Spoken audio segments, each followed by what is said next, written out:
A graça e a paz de Jesus Cristo. Seja muito bem-vindo a esse canal que compartilha leituras, estudos, meditações e reflexões com base nos capítulos da Bíblia. Nós estamos gravando um curso de Provérbios e hoje nós vamos gravar a aula de número 33 a partir do capítulo 18 de Provérbios.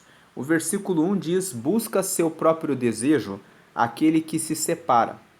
Ele insurge-se contra a verdadeira sabedoria. Veja que o texto está dizendo que aquela pessoa que se separa das outras pessoas está buscando o seu próprio desejo. É o filho que, quando completa certa idade, quando deseja praticar a libertinagem, quando deseja sair com amigos que caminham para o lado errôneo, decidem se afastar dos seus pais para se juntar com essas outras pessoas para fazer aquilo que interessa a ele mesmo. É também aquela pessoa que está casada e que, num dado momento, não consegue mais dar conta dos problemas do casamento e prefere pedir o divórcio e seguir a sua vida, andando sozinha. Então, aquele que busca o seu próprio desejo se separa. Só que essa pessoa, de acordo com o versículo 1, está se insurgindo, ou seja, está se levantando contra a verdadeira sabedoria. Qual é a verdadeira sabedoria?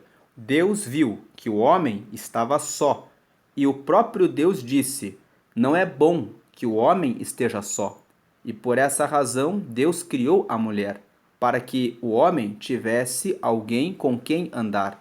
Então, nós concluímos que Deus, desde o princípio da criação, quis que o homem estivesse com uma mulher e que os dois pudessem frutificar e formar filhos. Dessa forma, se verifica que o projeto de Deus é que cada um de nós viva dentro da sociedade, dentro de grupos onde existam relacionamentos sociais. Existem muitas pessoas que estão em depressão, estão ansiosas porque elas vivem sozinhas e elas não têm projetos, elas não têm, quando adoecem, alguém que possa lhes estender a mão. Quando elas ficam desempregadas, elas ficam sem nenhum amparo. Por quê? Não há quem possa ajudar-lhes. Em Eclesiastes, no capítulo 9, está escrito que é bom serem dois do que apenas um, porque se um levanta, se um cai, o outro o levanta, mas sendo sozinho, quando cair, quem o levantará? Então, se você tem um pensamento de vou viver longe de todas as pessoas, vou viver sozinho, não quero me relacionar com ninguém, esses pensamentos são pensamentos que não acompanham a verdadeira sabedoria. A verdadeira sabedoria é: vou procurar bons amigos, pessoas que busquem a sabedoria, que busquem a Deus, que busquem praticar esportes, que busquem uma boa alimentação, que busquem obter conhecimento, instrução, que busquem abrir negócios próprios para poderem investir no desenvolvimento da sociedade. Quando eu vou atrás de pessoas que têm projetos e eu me alio a elas, eu estou sendo sábio, eu estou seguindo a verdadeira sabedoria. Nós vemos que equipes que praticam esportes permitem que todos os atletas consigam ter um bom desenvolvimento, um bom crescimento, um bom desempenho. Por quê? Justamente porque eles andam reunidos em grupos, de maneira que quando um está desanimado, o outro dá ânimo para aquele que desanimou. Então, aquele que busca o seu próprio desejo e se separa da coletividade, que busca atender exclusivamente o seu próprio interesse, acaba caindo na tolice. Quando você faz apenas o que você quer, na hora que você quer, quando você quer, sem dar satisfação e justificativa para ninguém, você se torna uma pessoa perigosa. Se torna perigosa porque Se alguém contraria você em alguma coisa em que você pode estar errado, você vai querer fazer prevalecer a sua vontade. Você não coloca nenhum limite, você não se exercita em compreender o próximo, não se exercita na empatia, na comunicação, no desenvolvimento das relações sociais. E como que uma pessoa que decide viver sozinha pode, por exemplo, entrar em um relacionamento conjugal com alguém? Quando uma pessoa que vive muitos anos sozinha entra em um relacionamento conjugal, ela pode carregar muitas manias que ela desenvolveu durante o período em que viveu sozinha. Então, a verdadeira sabedoria clama que você busque amizades, que você construa relações sociais estáveis em que você seja desafiado a entender o outro, a perceber diferentes pontos de vista a respeito dos vários assuntos da vida, para que você, mesmo quando você defende um ponto de vista que é seu, você possa defendê-lo amparado no respeito ao próximo, no respeito ao outro. Verso 2: Não toma prazer o tolo no entendimento, senão em que se descubra o seu coração. O tolo, ele não tem prazer em entender as coisas. O prazer que o tolo tem é abrir a boca e falar daquilo que existe dentro do seu coração. Ele quer falar o que ele sente, o que ele pensa e quer que as pessoas escutem e escutem o que ele tem para dizer. Mas o tolo odeia sentar e aprender com os outros aquilo que os outros podem ensinar. O tolo, em resumo, é alguém que preocupa-se apenas consigo mesmo. Então, fazendo uma relação entre o versículo 2 e o versículo 1, aquele que busca apenas o seu próprio desejo, o seu próprio interesse, na verdade ele é um tolo. Ele quer saber das coisas que passam no seu próprio coração. Não importa o que os outros pensam.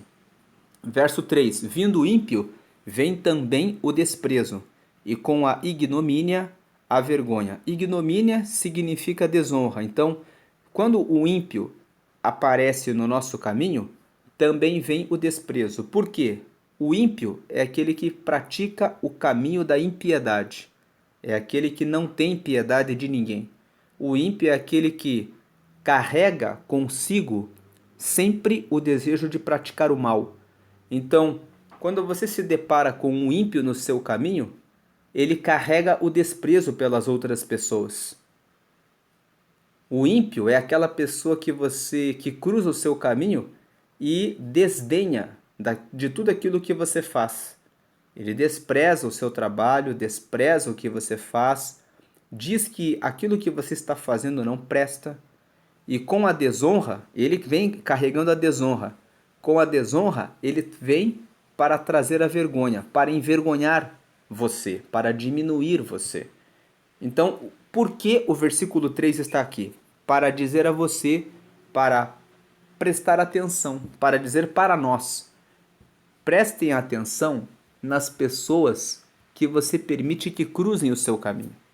Quando você perceber que uma pessoa é impiedosa, que ela vive desdenhando das outras, que ela vive desprezando as outras, que só aquilo que elas fazem é que vale a pena e que só o que elas fazem é honroso, tudo que os outros fazem não presta, são pessoas de quem nós não podemos deixar vir no nosso caminho. Então, vindo o ímpio, você já sabe o que vem com o ímpio. Vem junto com ele vem também o desprezo. E com a desonra que o ímpio faz, vem a nossa vergonha. Ele vai tentar sempre nos envergonhar. Dizer da nossa roupa, dizer da nossa postura, dizer do nosso trabalho, dizer da nossa família, sempre coisas desonrosas. Essas pessoas, quando você vê no caminho, Quando você vê que ela está vindo, você já sabe o que vem junto. Então você só acena com as mãos, bom dia, e sai de perto. Estou indo para aquele lado e vá para o lado oposto, fugindo dessa pessoa. Verso 4: Águas profundas são as palavras da boca do homem, e ribeiro transbordante é a fonte da sabedoria. Veja que o versículo 4 diz que aquilo que nós falamos, as palavras da boca do homem, aquilo que nós dizemos, tem muita força. É como águas profundas. E, de fato, a palavra tem muito poder. Quando uma mãe fala para um filho que um aborto seria melhor, quando um pai fala para um filho que ele é inteligente, nós vemos que existem repercussões na vida dos filhos. A mãe que fala que um aborto seria melhor causa um impacto muito forte, que gera tristeza no coração do filho. E o pai que fala que o filho é muito inteligente, é muito capaz, traz ânimo e uma confiança muito grande para o filho. E isso é apenas em função de uma palavra, de uma frase. Você é muito inteligente, eu acredito em você. E a criança vai ganhando aquela confiança. O meu pai confia em mim, a minha mãe confia em mim. E a pessoa vai ganhando autoestima, vai ganhando confiança, até mesmo quando um assunto é difícil de ser estudado, aquela criança fala, mas o meu pai disse, eu sou inteligente, então ela se empenha para alcançar aquele resultado. Por outro lado, quando uma mãe diz assim, você não vale nada, a criança não tem nem vontade de se esforçar, porque ela fala, ela já falou que eu não valho nada. Então, águas profundas são as palavras da boca do homem. O que você tem falado? Quando você acorda e você diz assim, o meu dia vai ser excepcional, vai ser um dia incrível, o meu dia vai ser fantástico, vai ser um dia maravilhoso. Você já começa o dia declarando que vai ser assim. Agora, quando você acorda e diz, que mau dia, que ruim, que amanheceu nublado, você já está dando informações para que o teu cérebro faça com que o seu dia seja ruim. Então, preste atenção naquilo que você fala. E ribeiro transbordante é a fonte da sabedoria. A fonte da sabedoria é Deus. E Deus deixou as escrituras onde nós podemos extrair palavras de sabedoria. A fonte. Quando nós nos abeberamos dessa fonte, quando nós meditamos na palavra, estudamos a palavra, vamos buscando conhecimento, nós somos como um ribeiro transbordante. Nós temos águas limpas que podem trazer vida para aqueles que nos ouvem. É muito importante se abeberar da palavra, buscar conhecimento da palavra, meditar na palavra para que a palavra esteja em nós, de tal maneira que nós tenhamos a fonte da sabedoria com fácil acesso nos nossos pensamentos, para que possamos acessar essa sabedoria e responder a cada situação de maneira sábia, alcançando um caminho com excelentes resultados. Os nossos resultados são a consequência das nossas decisões. A soma das decisões corretas. Você toma uma decisão certa, outra certa, outra certa, é que permite que nós tenhamos sucesso. O sucesso é a soma das decisões corretas que nós tomamos. Então é bom buscar a fonte da sabedoria para que o nosso cérebro esteja pronto diante das mais variadas situações a tomar a decisão certa. 5. Não é bom ter respeito à pessoa do ímpio, para derribar o justo em juízo. Então, existem pessoas que se vendem por dinheiro. Elas se vendem porque aceitam o suborno. Elas aceitam a corrupção. E elas preferem favorecer aquele que é ímpio e que violou o contrato, que não respeitou o direito, para dar o direito para o ímpio e derrubar o justo em juízo. Isso acontece em muitos processos do trabalho, em que muitas vezes se desrespeita o direito do trabalhador para se honrar o empregador, que muitas vezes falsificou a folha de ponto do funcionário. Isso também se aplica quando aquele que tem a incumbência de julgar ou de resolver a situação é amigo, é conhecido ou tem algum interesse pelo lado da pessoa que fez o mal e decide de maneira injusta.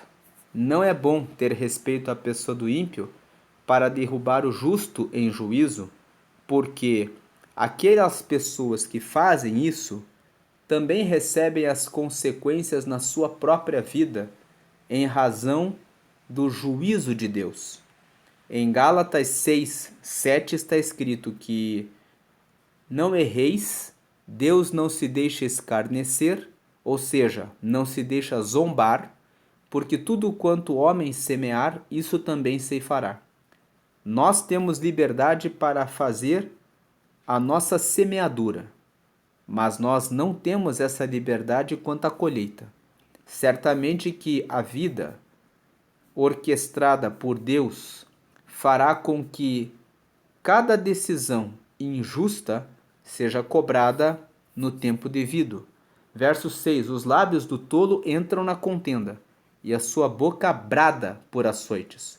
O tolo é aquele que gosta de viver em discussão. Ele não busca resolver os problemas, ele gosta de ficar envolvido em conflitos.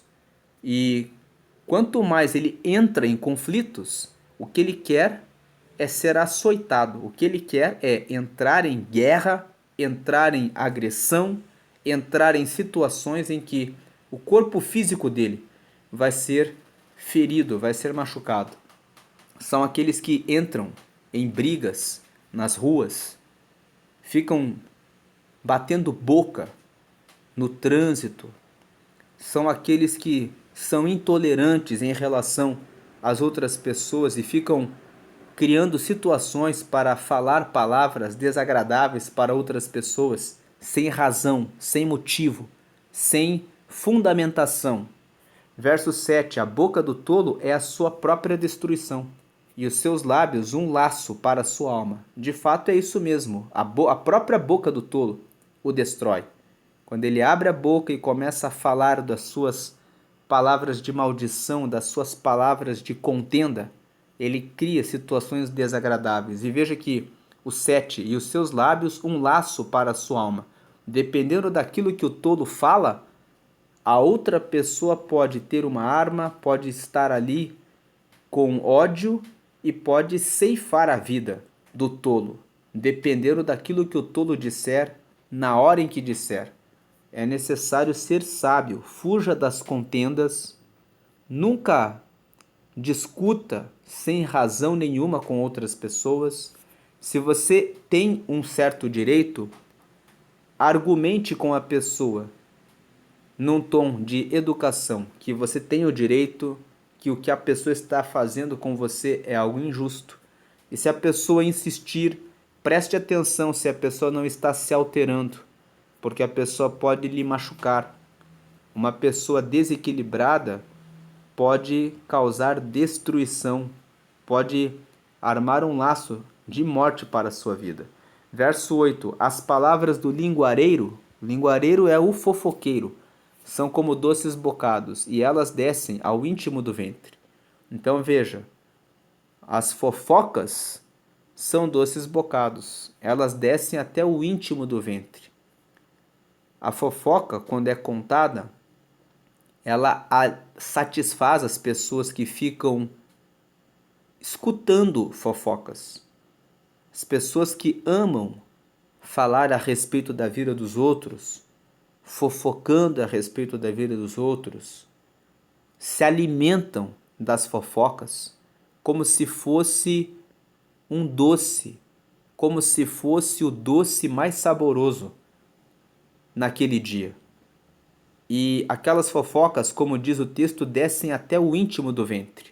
O que este provérbio está dizendo é que as pessoas que gostam da fofoca, elas se alimentam disso. Para elas isso é muito prazeroso, ficarem ali falando a respeito da vida dos outros e prestando atenção naquilo que acontece na vida alheia. E isso não é bom, porque o tempo que você gasta cuidando da vida dos outros, se deleitando com a vida dos outros, é o tempo em que você mesmo poderia se deleitar com a sua própria vida, fazendo coisas do seu próprio interesse, se divertindo com coisas que são realmente úteis para você e para a sua família. Então, fuja dessa tentação de ficar nessas rodas em que falam-se da vida das outras pessoas.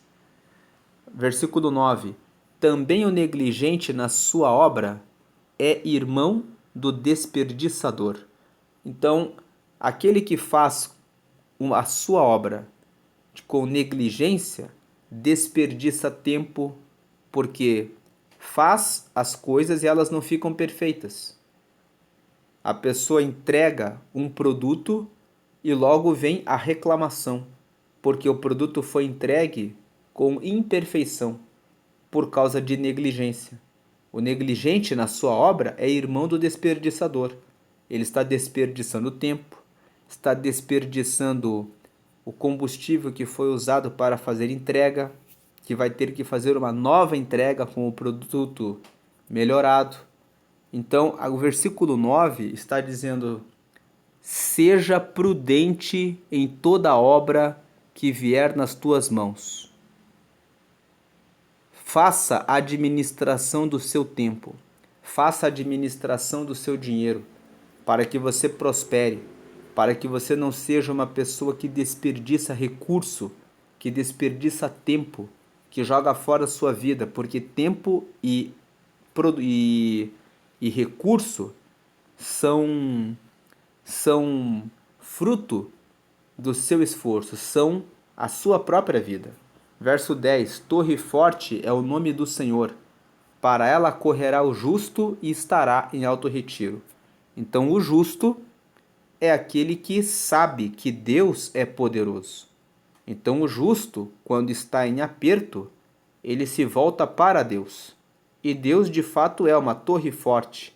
E ele coloca-nos em alto retiro. No Salmo 91 está escrito justamente isso, que ele nos coloca num alto refúgio, por amor do nome dele. Verso 11 está escrito que a fazenda do rico é sua cidade forte, e como um muro alto na sua imaginação. Então veja que o rico, ele pensa que a fazenda em que ele mora é a sua fortaleza. E ele tem na imaginação dele que a fazenda em que ele mora é como se fosse um muro alto. O que o versículo 11 está dizendo é que, por mais que você tenha riquezas, a segurança, ela vem na realidade de Deus. É uma imaginação pensar que a sua propriedade é uma cidade forte e é um muro alto. Porque o único que livra verdadeiramente é Deus. No Salmo 127 diz isso: se o Senhor não cuidar da cidade, em vão vigia a sentinela. O texto fala exatamente que melhor do que a fazenda, como cidade forte, como se fosse um muro alto, é ter o Senhor como a sua torre forte. O justo, ao contrário do rico, o que não significa que o justo não possa ser rico. O justo pode ser alguém que é rico. O justo é aquele que cumpre a palavra, é aquele que cumpre a verdade. Nada impede que o justo também seja rico, mas aqui, no versículo 11, é aquele rico que não entendeu o versículo 10. O rico que entendeu que o nome do Senhor é uma torre forte, correrá para ela e estará em alto retiro. Já o rico que não tem um relacionamento com Deus acreditará que a sua fazenda é a sua cidade forte e imaginará que a sua fazenda é como um muro alto e estará enganado com isso. 12. Antes de ser quebrantado, eleva-se o coração do homem, e diante da honra vai a humildade. O versículo 12 está falando a respeito do orgulho, que quando o coração do homem se eleva, ele vai ser quebrantado. O versículo 2 está dizendo, antes de ser quebrantado, eleva-se o coração do homem. Em outras palavras, antes de alguém cair, quebrar, ela sempre vai ter tomado a arrogância, a soberba, o orgulho, a altivez. O coração da pessoa vai ter se elevado.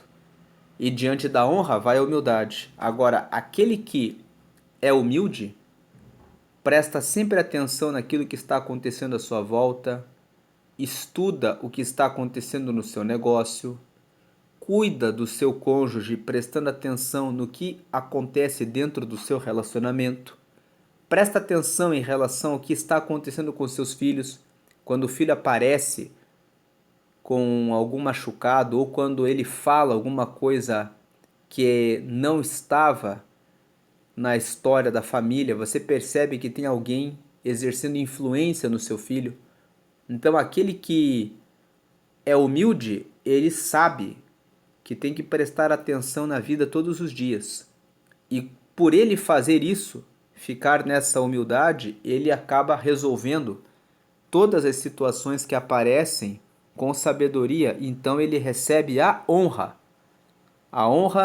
de ser abençoado, a honra de ter a sua família abençoada, a honra de ver os seus filhos o honrando e o respeitando. Então, fuja do orgulho, da arrogância, da soberba, da prepotência, daquela ideia de que eu sei, daquela ideia de que o que o outro tem para me ensinar, como se os outros não tivessem nada para ensinar. Então, antes de ser quebrantado, eleva-se o coração do homem.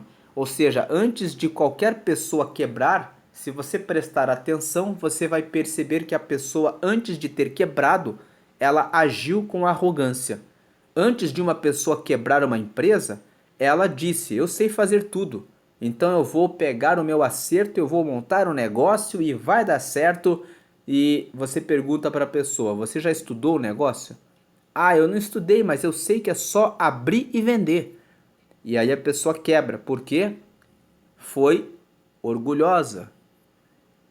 Não ouviu o conselho de alguém que disse, estude esse mercado. Saiba o que você está fazendo. Tenha um padrão de avaliação do que você está fazendo. Verso 13. Responder antes de ouvir é estultícia e vergonha. Estultícia significa tolice. Então, responder antes de ouvir é tolice e vergonha. Quantas vezes você responde para uma pessoa no meio daquilo que ela está falando para você, sem deixá-la terminar o raciocínio? E aí, de repente, você fala uma coisa que não está baseada na verdade, porque a pessoa não terminou de contar toda a história, para que você pudesse dar a resposta. Verso 14: o espírito do homem aliviará a sua enfermidade, mas ao espírito abatido, quem o levantará? Veja que o versículo 14 está dizendo assim: se o homem, quando está doente, assume um espírito forte, dizendo, eu vou me curar, eu sei que em breve eu sairei desse leito de hospital, porque eu tenho uma vida lá fora. Aquela pessoa que tem esse espírito, né, vai conseguir receber alívio da sua doença. Agora, quem está abatido, quando contrai uma enfermidade, quem o levantará? A pessoa já está lá em depressão, abatida, triste, sobrecarregada e de repente ainda fica doente. Quando essa pessoa fica doente, quem o levantará? Quem levantará essa pessoa? Quem levantará são os amigos, são os familiares. É por isso que o versículo 1 quando fala que aquele que se separa e busca o seu próprio desejo se insurge contra a verdadeira sabedoria. Tem o dia em que você está enfermo e aí você está sozinho e nunca alimentou relacionamento social, nem mesmo com seus pais, com a sua família, com pessoas que possam lhe ajudar, e aí? Você fica com o espírito abatido, e quem o levantará?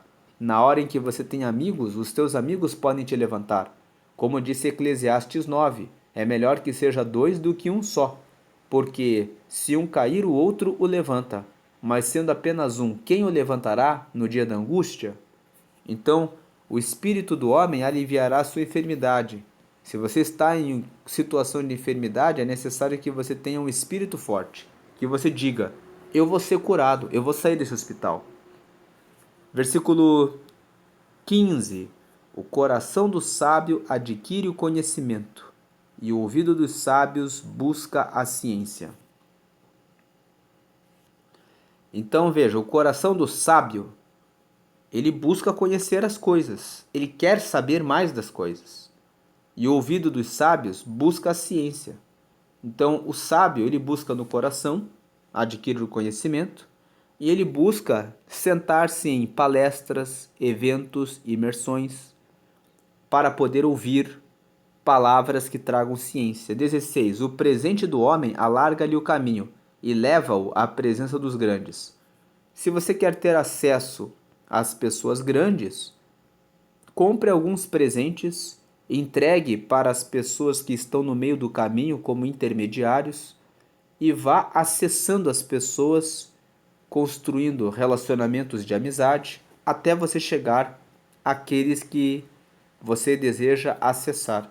17. O que primeiro começa o seu pleito justo parece, mas veio seu companheiro e o examina. Aquele que fala primeiro, que tem um problema com a outra pessoa, sempre parece que tem razão. Mas aí quando vem a outra pessoa, quando vem o companheiro, e examina o que foi falado, e apresenta os seus argumentos, aí é que você começa a perceber que tem que verificar quem é que tem razão. 18. A sorte faz cessar os pleitos e faz separação entre os poderosos. Sorte é aquilo que acontece por acaso e que traz um benefício para a pessoa que é considerada como a pessoa sortuda, a pessoa que foi beneficiada sem ter feito alguma coisa para que aquela sorte, aquele fato acontecesse. Então ele está dizendo aqui que a sorte faz cessar os pleitos. Um pleito é uma disputa entre duas pessoas. Então, a sorte às vezes acontece de surgir alguma coisa no meio de um processo em que aquela pessoa que contende com você diga: eu não quero mais esse processo. Então, se você entra num pleito, é certo que você vai ter que enfrentá-lo. Só a sorte, alguma coisa que você não espera, pode de repente tocar na outra pessoa para que ela desista do processo, para que o pleito se encerre. Então a sorte, ela faz cessar os pleitos. É possível que um pleito seja resolvido pela sorte. E agora a sorte também faz separação entre os poderosos. Faz separação entre os poderosos porque a sorte de cada um deles depende do quanto eles têm. O 19 fala assim: o irmão ofendido é mais difícil de conquistar do que uma cidade forte, e as contendas são como ferrolhos de um palácio. Então o versículo 19 traz uma recomendação.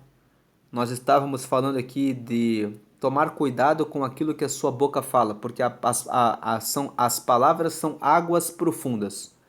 Realmente são tão profundas que quando o irmão usa as palavras para ofender o outro, é mais difícil de você conquistar esse que foi ofendido do que uma cidade forte, porque a cidade forte você se prepara e toma, mas o coração do que foi ofendido não tem como ser recuperado. de maneira fácil. Veja que ele fala que as contendas são como ferrolhos de um palácio. 20. Do fruto da boca de cada um se fartará o seu ventre, dos renovos dos seus lábios se fartará. Se você souber o que falar, para quem falar, você pode ter acesso a pessoas que podem trazer muitas vantagens e benefícios para você e oportunidades. E isso fartará, obviamente, o seu ventre. Te trará alimento e o melhor alimento, porque você terá grandes ganhos daquilo que você fala.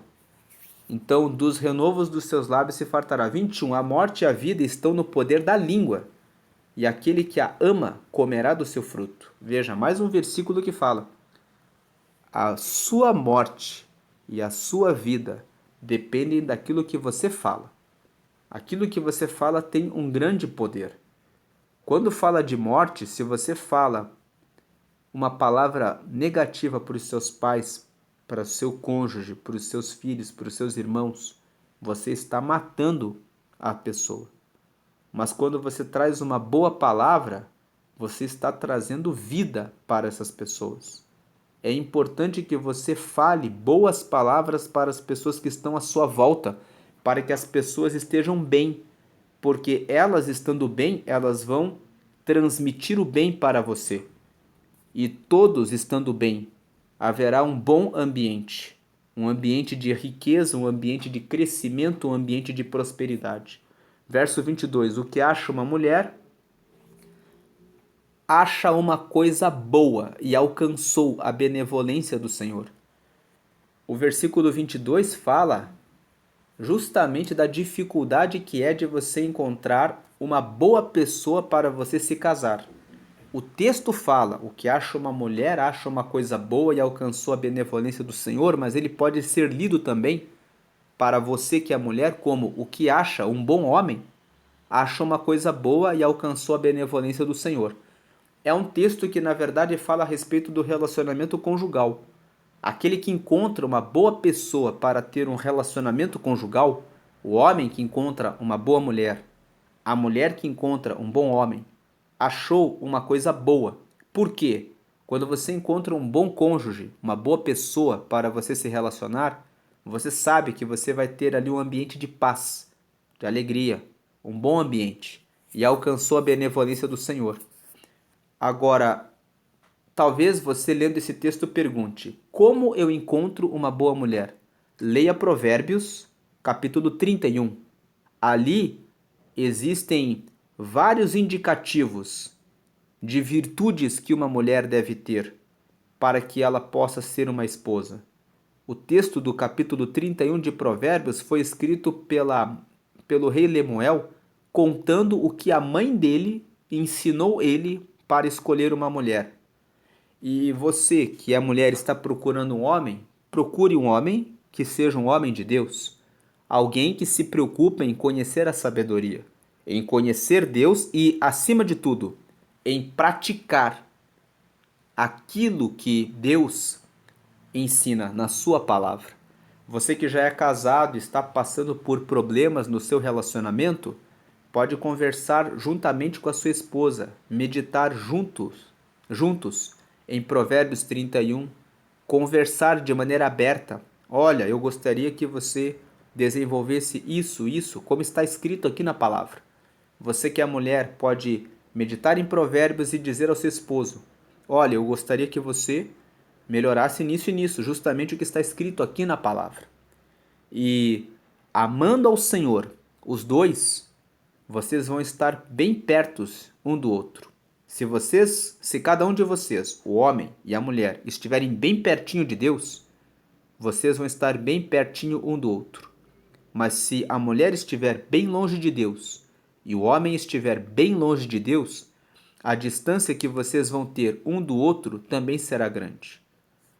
Costuma-se fazer a brincadeira de desenhar um triângulo. Deus fica em cima, a mulher fica de um lado e o homem do outro lado. Quanto maior for a distância da mulher em relação a Deus e do homem em relação a Deus, maior é a distância entre a mulher e o marido. Agora pega a mulher e coloca do lado de Deus. Pega o homem, coloca do lado de Deus. Os dois vão estar um do lado do outro. Quanto mais perto os dois estiverem de Deus, mais perto vão estar um do outro. 23. O pobre fala com rogos, mas o rico responde com durezas. É o que acontece no dia a dia. O pobre sempre fica pedindo as coisas. O rico não dá satisfação daquilo que faz, daquilo que pensa, aonde vai, para ninguém. Quando alguém lhe pede alguma coisa, muitas vezes age com rispidez. Esse texto nos traz um ensino. Se você está abençoado por Deus e é rico, podendo ser generoso, podendo ser educado, tratar as pessoas como imagem e semelhança de Deus, é a recomendação para que você agrade a Deus, que você respeite o próximo como imagem e semelhança de Deus. Não pense que por causa da sua riqueza você é superior ou melhor a ponto de poder responder aos outros como se os outros fossem menos, respondendo com dureza. Verso 24, o homem que tem muitos amigos pode congratular-se. Congratular-se significa pode alegrar-se, pode ser grato com a vida. Mas há amigo mais chegado do que um irmão. Então, o homem que tem muitos amigos pode congratular-se, pode ter muita gratidão, pode viver com gratidão. Mas no meio dos amigos, sempre existe aquele amigo que é tão amigo que é mais chegado que um irmão. Esse texto está dizendo que um homem pode ter muitos amigos e pode ser que não tenha nenhum que seja como irmão. Às vezes a pessoa não tem tantos amigos, mas ela tem um amigo. E aquele amigo vale mais do que 10 ou 20 amigos. Porque ele é um amigo que, para além de ser apenas um amigo, é aquele que realmente vai te dar força e vai andar com você, mesmo nas horas mais difíceis. Esse amigo é um amigo que é mais amigo, mais irmão do que o próprio irmão. Então, o versículo 24 está dizendo: ter muitos amigos é muito bom e já é motivo de ser grato com a vida, de ser grato, congratular-se, ou seja, ficar junto com a gratidão. Mas no meio dos amigos existem aqueles que são mais chegados que um irmão. Aquele que não tem tantos amigos, mas tem aqueles amigos que são realmente amigos, também tem motivos para se alegrar, porque tem um amigo que é mais chegado que o irmão. Essa é a meditação de Provérbios capítulo 18, aula 33 aqui desse curso. Se você gostou desse vídeo, curta, comente, compartilhe, divulgue esse vídeo para os seus amigos e também esse pequeno curso para que estude também as aulas anteriores, meditando, pensando, analisando Provérbios, porque Provérbios é um livro que foi escrito para nos trazer sabedoria, orientação, conhecimento, e é um livro que traz, de fato, muita sabedoria, e você vai escapar de muitas situações ruins na sua vida quando você meditar em Provérbios e se dedicar a aplicar os Provérbios, a ponto de conhecê-los com cada vez mais e mais profundidade. É um livro realmente que traz a sabedoria e a saída, as respostas para muitas questões no dia a dia. Deus abençoe a todos, fiquem na paz do Senhor Jesus. Amém, amém.